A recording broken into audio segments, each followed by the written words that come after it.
Smart Business.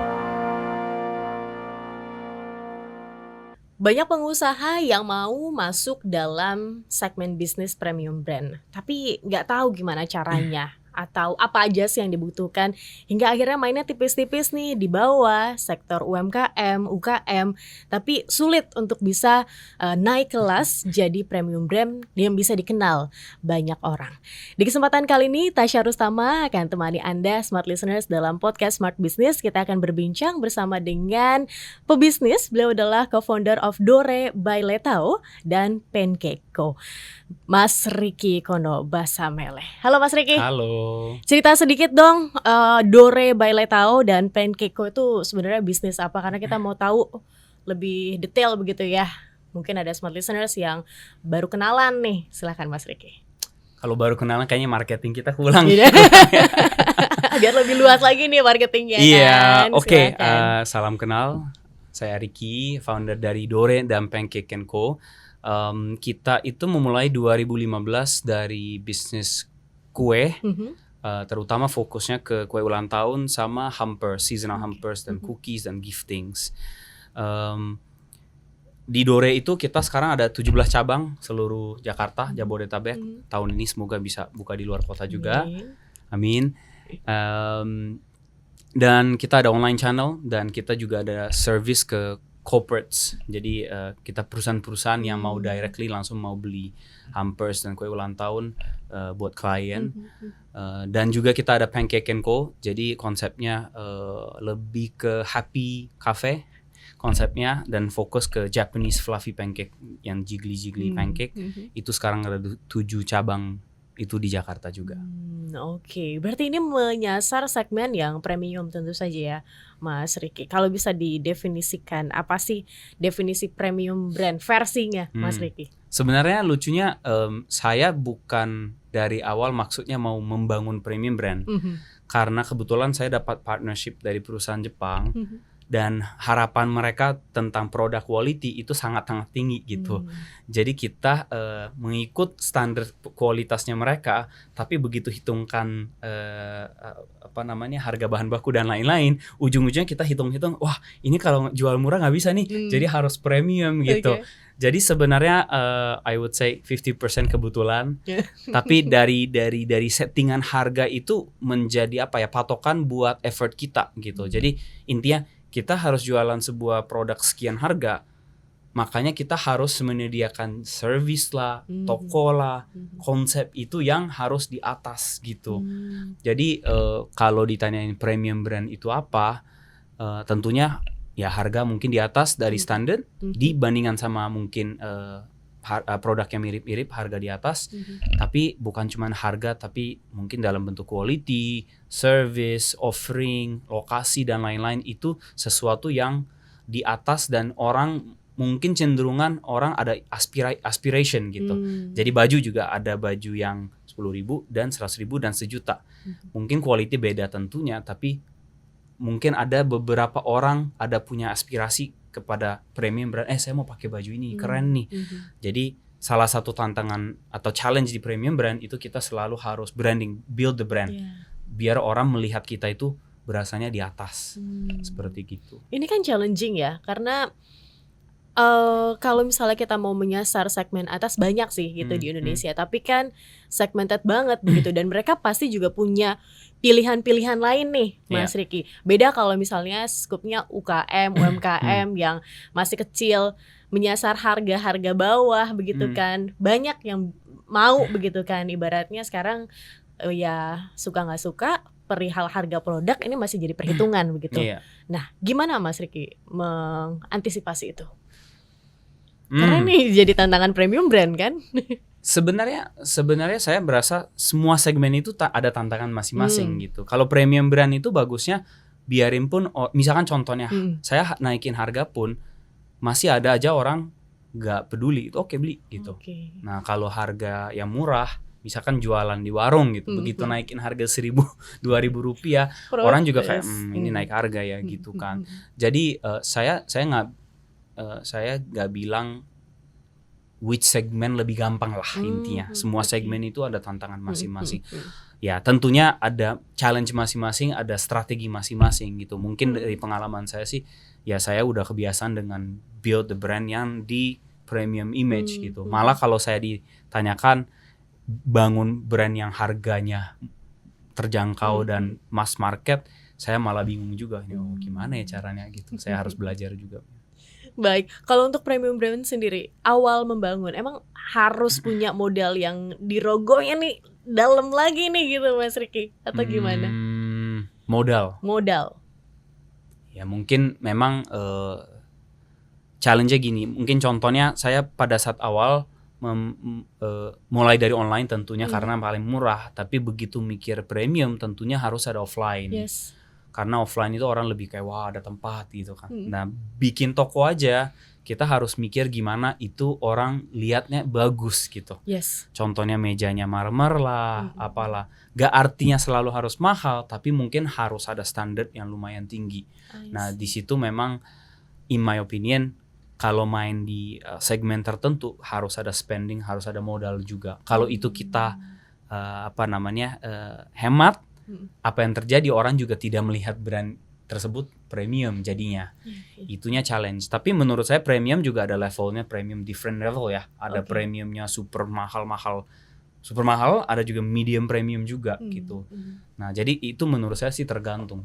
Nah itu biasanya kalau benar-benar hitungkan ada kira-kira budget tertentu yang pas itu ada. Nah itu saya juga selama berjalan belajar juga adjusting apa sih yang budget yang pas gitu. Kalau terlalu murah juga jatuhnya jadi barang murah gitu kan. Itu kelihatannya kayak something's off ya gitu. Oke, persaingannya gimana sih Mas Ricky? Karena kan namanya premium brand nggak cuma sama yang di dalam negeri aja gitu ya kan smart listeners, sama yang dari luar negeri datang ke Indonesia itu juga kan jadi persaingan yang luar biasa nih. Kalau saya bilang malah sekarang persaingan lokal itu lebih challenging daripada persaingan international brand. Karena sekarang lokal aja bagus-bagus.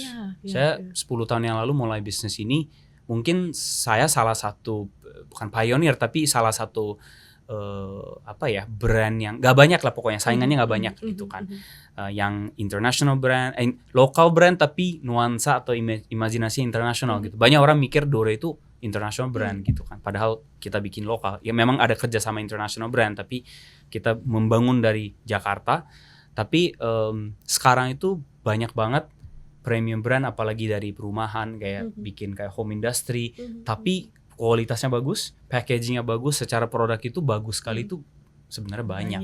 Nah menurut saya secara persaingan saya berasa itu lebih lebih takut sih sebenarnya. Kalau international brand, saya tahu ada costingan yang mereka bayar mungkin royalty atau lain-lain. Menurut saya Indonesia market gak segampang. Awalnya mungkin bisa heboh, tapi belum tentu bisa jalanin setahun 2 tahun long termnya gitu. Itu ya challenge terbesar mungkin. Gimana bisnis bisa sampai 3 tahun, 5 tahun, 10 tahun. Itu yang paling susah. Apalagi kalau tahu premium brand tapi nggak ada tokonya begitu kan ya. Yang maksudnya dari packagingnya banyak. Kalau kita bilang kalau di industri saya sendiri tahu mungkin kecantikan gitu kan. Packagingnya sebenarnya nggak oke-oke banget, tapi harganya tuh bisa selangit begitu. Ini juga terjadi nggak sih di bisnis F&B? Kalau F&B itu challenge-nya orang bisa hitungkan ya, karena semua orang bisa masak kan, kue lah apalah kan. Jadi dibandingkan sama kecantikan 10.000 1 juta orang nggak tahu COGS-nya berapa kan, maksudnya HPP-nya berapa gitu, harga pokoknya berapa. Jadi F&B paling challenging itu mau naikin harga setinggi-tinggi pun kita nggak bisa tiba-tiba jual kue 5 juta gitu kan. Itu kan orang bingung apa nih gitu. Ya kecuali itu marketing gimmick ya. Tapi orang juga tahu apa nih gitu. Tapi kalau kecantikan ada kan brand internasional yang 5 juta, 10 juta apa gitu kan. So of course mungkin F&B industry the biggest challenge itu adalah satu, kita nggak bisa permainkan costingan atau harga yang terlalu abnormal gitu. Kalau fashion kan bisa bikin t-shirt, tapi mungkin cuma di satu dunia ada cuma berapa biji, dipakai oleh siapa gitu. Jadi 10 juta ada aja yang orang beli gitu. Tapi kalau di industri makanan itu kayaknya rada susah menurut saya. Itu yang F&B challenge. Apalagi kalau udah muncul ibu-ibu ya, ini bisa harga segini, mama bisa bikin di rumah. Udah biasa. Udah biasa ya. Udah biasa. Tapi biasanya orang banyak ngomel-ngomel gitu, kalau begitu jadi dekat itu mereka jadi supporter bagus. Ya. Haters itu kan apa namanya, orang yang fans sama kita sebenarnya kan. Iya, benar. Itu mungkin satu poin I can share tuh, kita di perusahaan kita itu ketika ada komplain kita selalu menggunakan itu sebagai, we call it lucky call. Oh. Jadi internally kita anggap itu sebagai kayak sesuatu yang bagus gitu. Jadi semua komplainan apa, sebisa mungkin saya sebagai owner saya yang reply, tapi internally kita juga anggapannya ini kayak sebuah yang teleponnya bagus lah, hoki lah gitu. Kalau enggak kita kan capek. Di namanya bisnis jasa, bisnis produk itu, komplain itu 1000% pasti ada. Pasti ada, nggak mungkin 0%. Jadi tergantung gimana persepsinya komplain gitu. Kalau enggak timnya juga capek, berasa komplain lagi gitu kan. Apalagi anak-anak sales, anak-anak yang di depan customer yang terima komplain kan. Wow, menarik dari mindsetnya sendiri. Nah, gimana caranya bisa sukses gitu ya, bisa lancar, bisa menciptakan premium brand yang sesuai dengan dilakukan oleh Mas Ricky. Mungkin ada teman-teman dari pebisnis yang sekarang masih merintis, Mas Ricky, mau dong saya ikut jejaknya Mas Ricky begitu. Gimana caranya, Mas Ricky? Gimana caranya? Semangat terus. Jawaban ngasalnya memang seperti gitu. Yang tadi yang mungkin saya percaya kayak bisnis itu maraton lah. I mean, sekarang apalagi dengan social media ada viral lah apalah gitu.